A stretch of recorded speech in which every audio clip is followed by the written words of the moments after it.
Hello, hello, hello mes archinautes. Si vous vous arrachez les cheveux en vous disant mais comment écrire les noms des pièces sur mon plan, vous êtes au bon endroit. Voilà le deuxième tuto pour vous répondre. Aujourd'hui je vous montre comment écrire le nom des pièces sur un plan à toutes les échelles avec des exemples de plans de maison. Ça fait suite à la dernière vidéo sur comment ne pas écrire le nom des pièces sur un plan. L'objectif est de dessiner des plans harmonieux et correctement. Cela passe autant par les annotations que par le dessin. Mes conseils sont valables à la main, à la règle et sur ordinateur. Et aussi sur des plans à toutes les échelles. 200e, 100e, 50e. Bienvenue sur Dessiner un plan, je suis Raphaël et je vous apprends à dessiner des plans à main levée. À la règle, c'est comme sur ordinateur. Tout architecte dessine à la main entre chaque phase d'un projet. Passionné, je conçois et dessine des plans depuis le collège. Diplômé archi DPLG, j'ai travaillé 10 ans en agence et 5 ans à mon compte. Abonnez-vous car je publie un nouveau tutoriel chaque semaine. Mais place au tuto, à vos feutres, prêts, dessinez. Donc voilà le premier plan sur lequel nous allons travailler. Je vais utiliser un calque pour ne pas abîmer mon plan, mais vous pouvez le faire directement sur votre plan. Je vais commencer par les pièces principales, ici la cuisine et ici le salon. Je vais mesurer ici le centre, hop, ici le centre. Là j'utilise un crayon de papier, comme ça je pourrai l'effacer ensuite. Voilà. Ensuite je vais aussi mesurer le centre des chambres, ici. Voilà, donc parce que le but c'est d'aligner. Le but c'est d'aligner les noms des pièces. Donc là, on va le faire indépendamment des autres pièces. Ici, je vais préférer le faire au centre. Ici, tac, hop, et hop. Voilà, donc on a vu qu'il ne fallait pas utiliser un feutre de 1 mm d'épaisseur parce que c'était beaucoup trop épais. Nous allons utiliser un feutre de 0,5 mm et je vais écrire cuisine. Alors c'est valable autant à l'ordinateur que sur un plan à la main levée ou un plan à la règle. Et là donc c'est un plan à la main et j'écris donc à la main. Imaginons que c'est une esquisse par exemple et donc ce n'est pas grave si c'est écrit à la main. Donc je vais commencer par là. Ça va être difficile pour moi de centrer mais bon je vais le faire à peu près. Donc hop, ici nous avons le garage. Voilà, c'est de la bonne taille pour un plan au centième. Je vais continuer. Alors j'ai oublié de centrer ici pour la cuisine. Hop. À peu près, on est là. De centrer le salon, on est là. Là, j'ai centré les chambres. Je vais aussi centrer dans ce sens. Hop. Hop. Voilà. Alors, là, j'ai de la place. Hein. Je vais écrire le nom en entier, tout comme là. Cuisine. En fait, c'est encore mieux si je trace un trait parce que au moins, j'écrirai droit. Et pas de travers. Pareil pour vous, hein. Faites l'exercice. Vous pouvez aller sur mon site internet, mon blog et télécharger le plan et faire l'exercice avec moi. Cuisine. Oups, je me suis trompé. Ce n'est pas grave. Alors sur un calque, quand on se trompe comme ça, on peut gratter avec une... on peut gratter la partie qui est une erreur avec une petite lame de rasoir et là je ferai une vidéo pour vous montrer. Là nous avons le salon. Je ne vais pas faire le détail de la salle à manger et du salon. Ici donc les chambres, comme nous avons plusieurs chambres, je dois noter chambre 1, chambre 2. C'est un peu trop grand, trop long.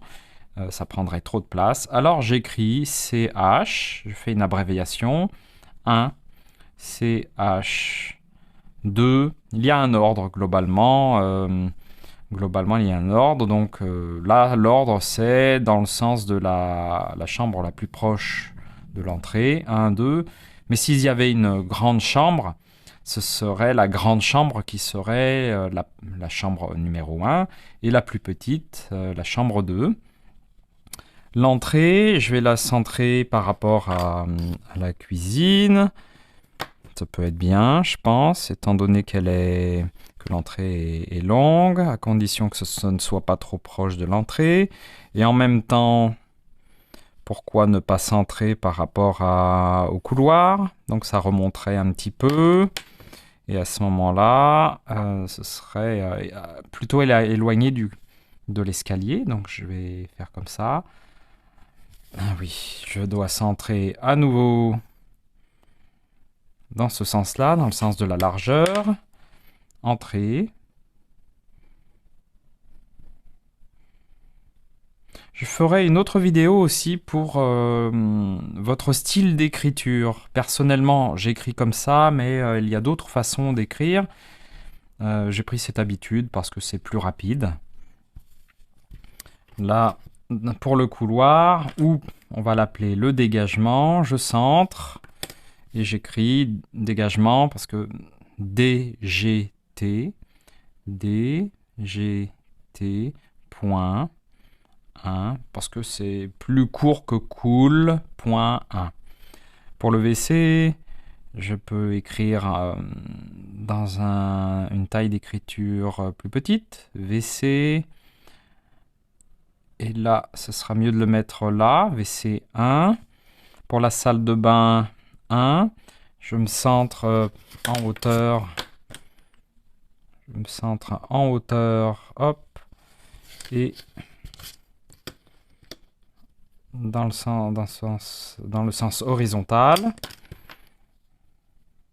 Et en même temps, il faut que ce soit lisible. Il ne faut pas trop croiser les lettres, les noms avec les traits existants. Donc je vais mettre S, D, B. Et le 1, je vais le mettre ici. Voilà sur ce plan. C'est fait. Et nous avons une terrasse ici. Alors je peux aussi noter la terrasse. Donc je vais centrer dans ce sens. 9, 4,5. Je peux le centrer par rapport à la fenêtre. Hop. Donc si c'est centré par rapport à la fenêtre, ça va être centré par rapport à la chambre 1 aussi. On peut faire ça, comme ça, voilà. Je vais le centrer par rapport... alors comment est-ce que je centre par rapport à cette longueur qui est à peu près là, alors que je vais tomber sur l'angle, c'est un peu trop proche. Je peux le centrer ici, à peu près. Ou alors je peux le centrer par rapport à ici. Et donc là, on en serait là, à peu près. Mais peut-être qu'on peut faire une moyenne entre les deux. Donc l'écrire ici. Bon, des fois, ce n'est pas grave si on est un peu décalé. Alors, terrasse.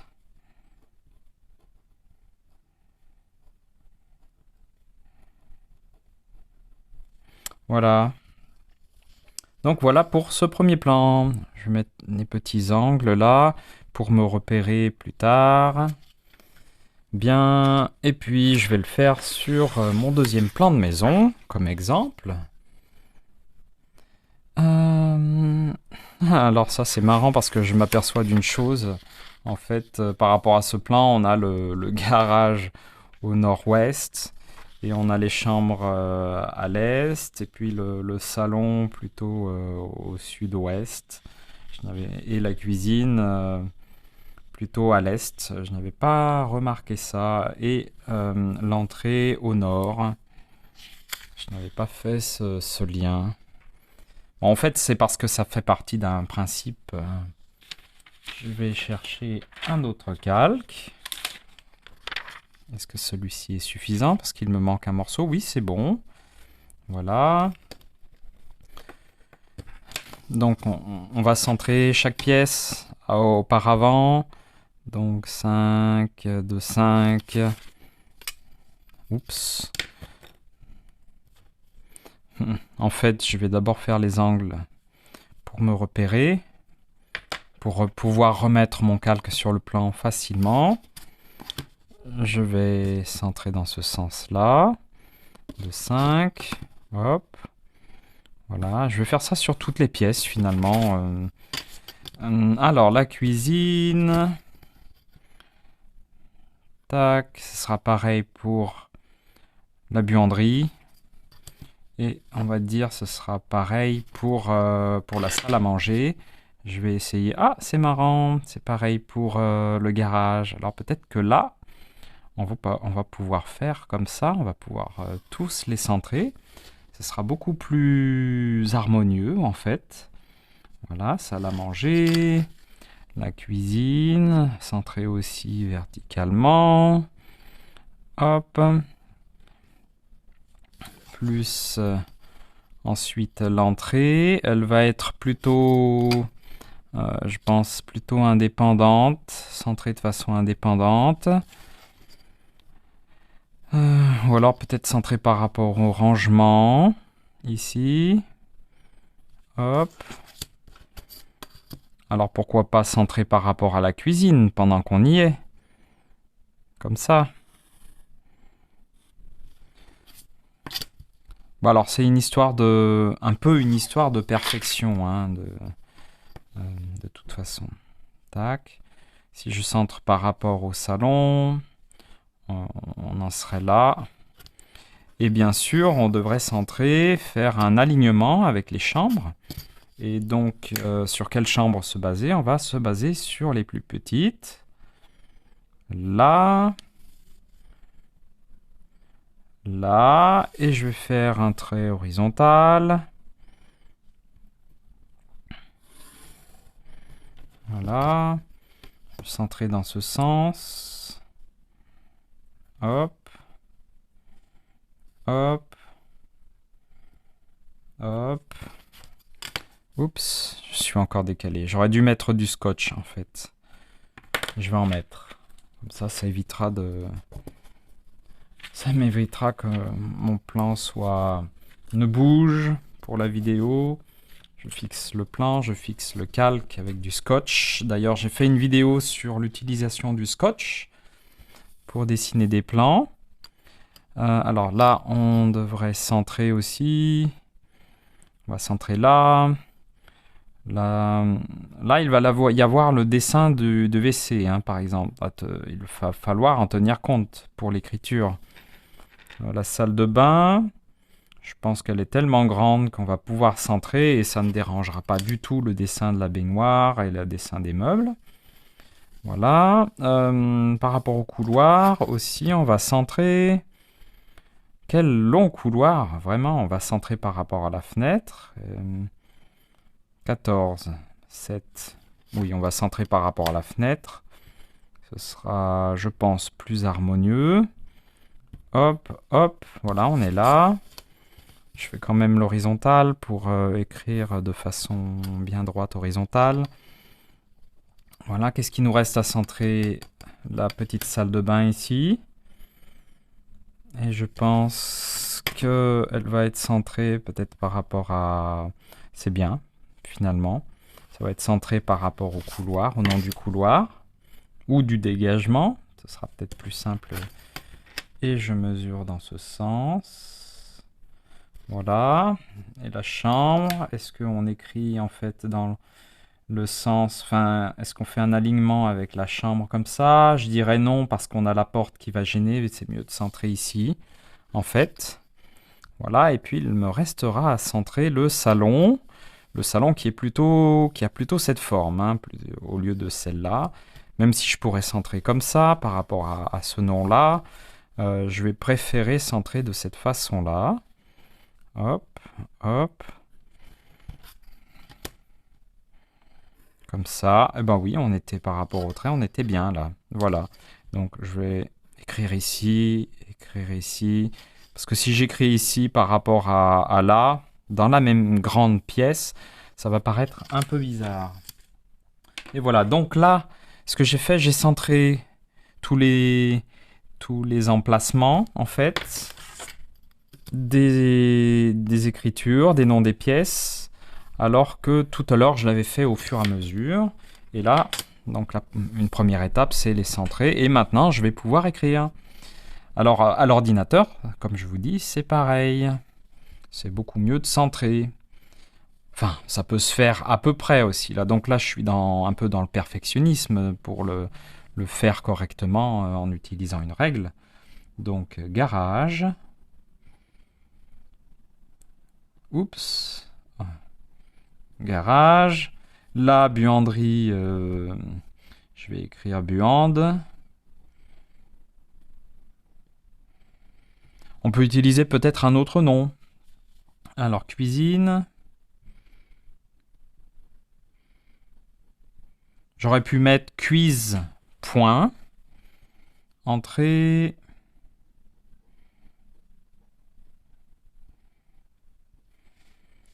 Voilà. Ici, rangement. R, G, T, point. Ici, WC. Alors, peut-être que je vais le noter ici. WC. Comme il n'y en a qu'un seul, je vais mettre WC au lieu de WC 1. Voilà, si je le mets là, c'est pour laisser la place au WC, pour éviter les croisements. La salle à manger, c'est plus long. Comment on peut faire? Repas, on peut écrire repas aussi. Repas. C'est plus court, parce que salle à manger, c'est trop long par rapport à tout ça. Et on aura d'autres choses à écrire sur ce plan, comme les cotations de l'intérieur des pièces, et puis ensuite la surface des pièces. Et peut-être même mettre quelques petits meubles de façon discrète pour ne pas gêner les écritures.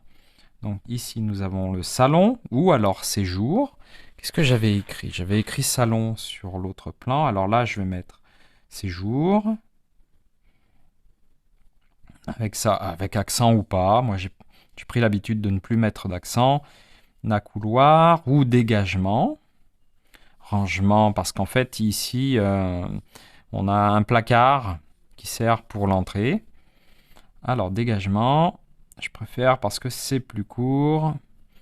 Dég, on peut mettre dég ou alors dég avec un T. Mais voilà. Donc, nous allons ensuite sur ce plan de maison, nous avons 2 salles de bain. SDB 1, qui est la plus grande, SDB 2, qui est la plus petite. On commence toujours en numéro 1 par les pièces les plus grandes. Ou ça dépend, ça sera différent pour les chambres. Donc SDB 1, ici SDB 2. Et d'ailleurs, attention, sans couper le dessin de la porte, idéalement. Et comme j'ai dit, il reste donc les 3 chambres et on ne va pas nommer la chambre 1. Pourquoi pas? Alors on a 2 choix. Soit ici je mets CH1 parce que c'est plus court que chambre 1. Peut-être, voilà, donc on a deux possibilités. Chambre 1, chambre 2, chambre 3. Ah non, éventuellement celle-là est plus grande, je crois. Chambre 1, chambre 2, chambre 3. Ou alors on peut le faire dans le sens d'avancer dans la maison. Donc si on passe par l'entrée, on passe par le couloir. Ici on a la chambre 1, et la 2, et la 3. Voilà, alors bon, je ne sais pas quoi choisir finalement. Quand on a un tableau de surface, en fait, on met les pièces dans l'ordre des pièces les plus grandes. Donc on aurait chambre 1, la plus grande, chambre 2, la moyenne, et chambre 3, la plus petite. Donc ce que je vais faire, je vais commencer par celle-là, CH1, CH2, et là on est aligné par rapport à la salle de bain, et ici CH3. Et voilà, donc nous avons fait toutes les pièces. Par contre ici il y a une terrasse, donc j'aurais dû marquer terrasse. Ici on peut avoir un porche, alors j'aurais pu marquer porche. Ici pour le garage on a une allée, alors j'aurais pu noter allée. Mais je verrai ça dans d'autres vidéos pour dessiner des plans d'aménagement extérieur, de jardin. Je parlerai aussi des revêtements de sol, que ce soit pelouse ou alors du béton ou des pavés, des pierres, ou encore je parlerai des petits bassins et puis des écritures et puis des cotations. Donc je vais faire un récapitulatif. On doit écrire les noms des pièces en majuscules, en assez gros pour que ce soit bien lisible en premier. avec un feutre épais. Et là, j'utilise un feutre de 0,5 mm. On utilise les abréviations pour les petites pièces, comme les WC, les dégagements, les salles de bain, les rangements, la buanderie, et éventuellement les chambres, parce que ça laisse beaucoup plus de place pour noter ensuite les cotations, les cotes et les surfaces. On doit numéroter dans le bon ordre les pièces, comme les salles de bain, parce qu'il y en a plusieurs. Quand il y a plusieurs pièces du même type, comme les chambres, les salles de bain, et les WC, les rangements, les dégagements, on peut voir ça sur d'autres plans, pas sur celui-là. On doit numéroter chambre 1, chambre 2, chambre 3, salle de bain 1, salle de bain 2, parce que sur le tableau de surface, je ferai une vidéo pour vous montrer ça. C'est pour mieux se repérer sur le plan, et je vous dirai pourquoi on utilise un tableau de surface, à quelle étape du projet. Dans les grandes pièces, quand on a la place, il est préférable de noter les noms en entier. Alors là, c'est pratique, c'est parce que le nom est assez petit. On doit noter les noms des pièces plutôt au centre, dès que c'est possible. Vous voyez, donc pour les chambres, c'est bien visible. Pour le garage, c'est très visible. Idéalement aussi, si on peut, c'est beaucoup mieux d'aligner les noms. Donc vous voyez ici, j'ai tracé une ligne pour aligner le garage, la buanderie, les noms des garages, buanderie, cuisine, repas. J'ai aussi aligné ici. Comme ça, c'est beaucoup plus harmonieux. Le plan est beaucoup mieux organisé au niveau des écritures, des annotations. Il faut aussi que ce soit dans le sens de lecture du plan. Vous voyez, donc ce plan a un sens de lecture qui est défini par le cartouche qui indique de quel plan il s'agit, maison contemporaine, plan de rez-de-chaussée, à l'échelle 1/100e. Et idéalement, on tourne le plan dans le sens du nord, mais aussi on a d'autres façons. Étant donné que ce plan est horizontal, c'est beaucoup plus pratique de le mettre sur un format A4, par exemple à l'horizontale. Comme on a aussi des façades assez longues, donc le format A4 horizontal est beaucoup plus pratique. Et donc, comme le nom des pièces doit être dans le même sens de lecture que le plan, forcément, il faut que ces noms de pièces soient horizontaux et donc dans le même sens. Mais par exemple, si on avait eu un couloir comme celui-là, mais plutôt horizontal, c'est pour ça que c'est pratique d'utiliser les abréviations, surtout quand on a un couloir, par exemple, vertical. On n'est pas obligé de l'écrire en entier, dégagement, dans le sens vertical. Mais ça peut se faire, c'est une exception. Ensuite, j'efface les tracés que j'ai faits pour voir le résultat final. Alors pour le premier plan, voilà le résultat donc. Je vais faire la même chose pour le deuxième plan. Donc sur le deuxième plan, j'efface aussi les tracés. Voyons voir le résultat final. Et voilà. Donc je pourrais faire une critique sur ce que j'ai fait. Par exemple, on peut voir ici que j'ai bien aligné et j'ai aussi centré par rapport à ces pièces-là. Mais comme j'ai des pièces un peu plus longues, on peut voir ici que ce n'est pas très harmonieux là non plus. Alors comme en plus on a 3 pièces sur 2, alors je pourrais peut-être faire comme ça, voilà, plus harmonieux. Ici cuisine, je coupe la porte ici. Alors j'aurais pu le mettre là, ou alors écrire cuise point pour ne pas couper la porte. Mais en même temps, si je mets cuisine ici, le mot entrée serait trop bas. À ce moment-là, j'aurais pu le centrer aussi. Là, j'avais le choix de les mettre sur une ligne ici. Mais là, je peux centrer dans cette hauteur. Et là, je pourrais entrer dans cette hauteur. Vous voyez, comme ça. Cuisine comme ça. Voilà, en fait, il y a plusieurs façons de faire. C'est une histoire d'habitude. Vous verrez, en fait, vous ferez vos propres choix. Bravo et merci mes archinautes d'avoir lu cette vidéo article. Voilà, maintenant vous savez comment écrire le nom des pièces sur un plan à toutes les échelles avec des exemples de plans de maison. Restez bien jusqu'à la fin car si vous avez dessiné de beaux plans, je vous révélerai peut-être le sujet du prochain tuto. Petite question. Alors, vous aimez ou pas mes tutos? Je n'entends rien. Plus fort! Bon bah vous me le direz dans les commentaires. Merci d'avance pour votre retour. Pour en voir d'autres, pensez à vous abonner, je publie une vidéo, un short et un article par semaine. Alors, quel sera le sujet du prochain tuto? Ça me semble logique, mais peut-être pas pour vous. Ce sera donc comment noter les surfaces sur un plan. Si vous avez aimé, merci pour vos likes, commentaires et partages. Dessinez de beaux plans. C'était Raphaël de la chaîne et du blog Dessiner un plan comme un pro.